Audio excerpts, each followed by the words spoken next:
Tonight, to give praise to Washington and his character and his integrity, is our good friend from Montgomery County, Delegate Mark Corman.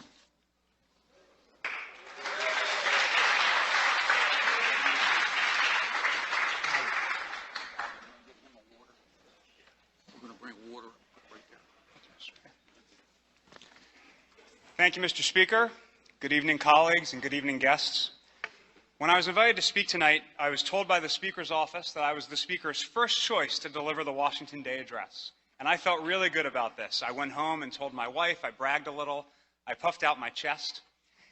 And then I did a little math and realized that this is the Speaker's 16th Washington Day presiding over this chamber, meaning that I was, at the very best, the Speaker's 16th choice to give this speech. That said, I'm just glad I'm not the senator across the hall, being the Senate President's 87th choice to give the President's Day address.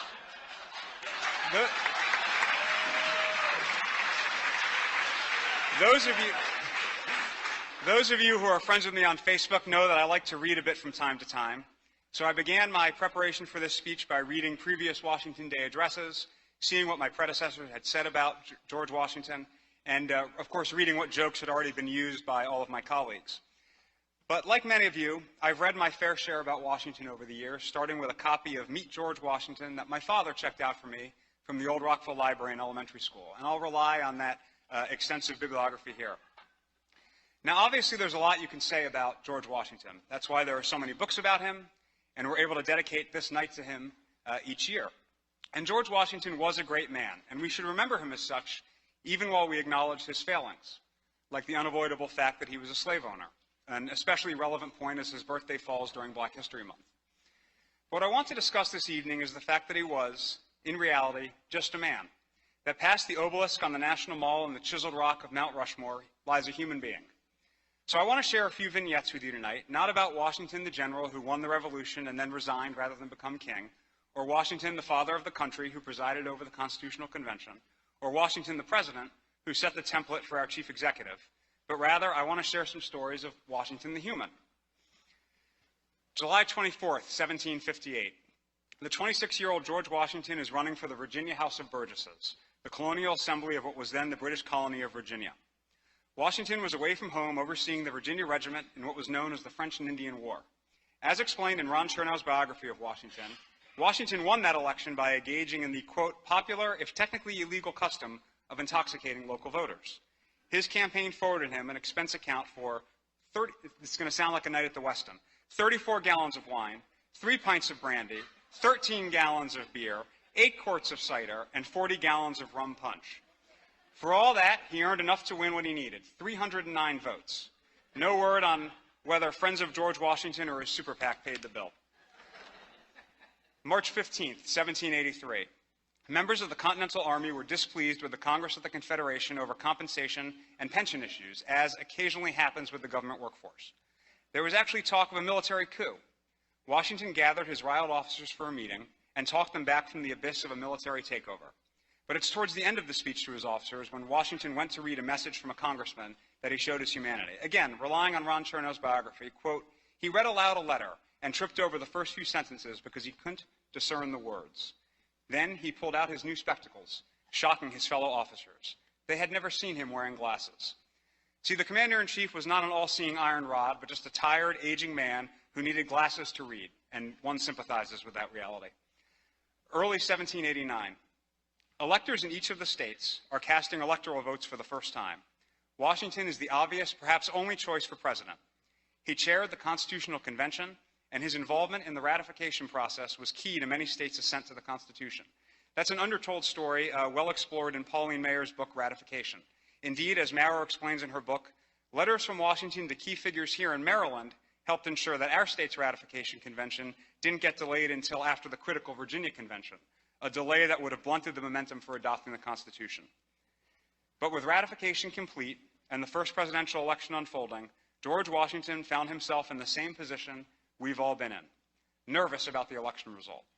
Indeed, as discussed in Edward Larson's The Return of George Washington, the story of Washington between winning the Revolution and assuming the presidency, as late as New Year's Day, 1789, Washington expressed the view that, quote, The choice is as yet very far from being certain.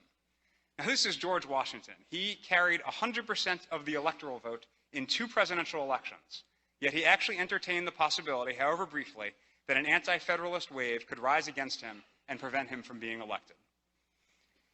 April 30th, 1789. Washington arrives at the Senate chamber in Federal Hall in New York City to take the oath of office. As reported by Senator Maclay of Pennsylvania and recounted in a book called The First Congress, Washington exhibited physical shakiness while delivering his first inaugural address. According to Senator Maclay, Washington trembled and several times could scarce make out to read. Imagine that, a politician being nervous about giving an address before a chamber full of legislators. August 1789. The new president is negotiating a treaty with the Creek tribe.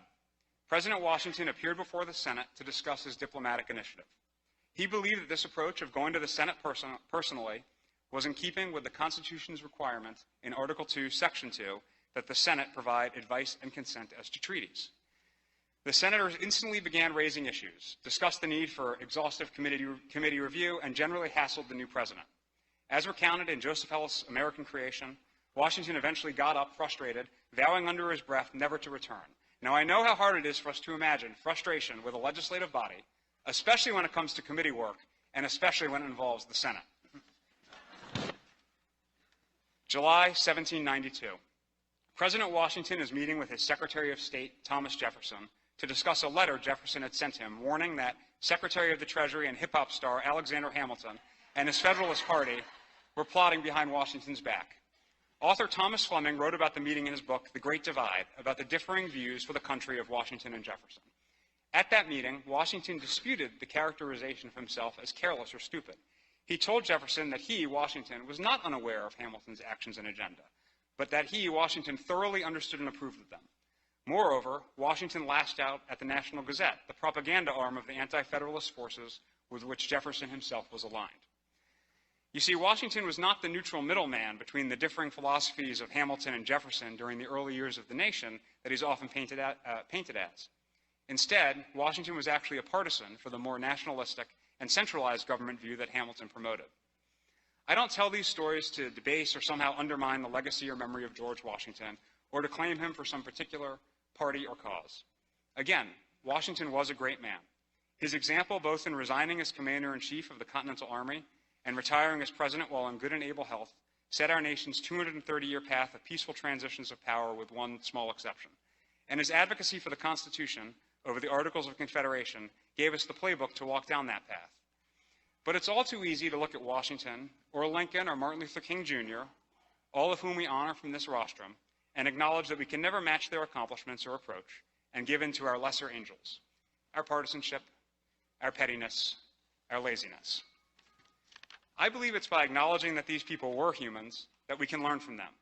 None of us may be warrior statesmen of Washington's caliber, but like us, he was a politician, a public servant, a partisan, and a human.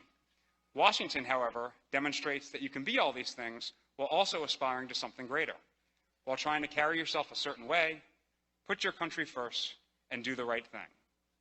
It is because Washington could not always live up to this standard, because he wasn't such a perfect demigod, that he can be such a compelling example, not of how to be great, although we should all strive for that, but how to be human.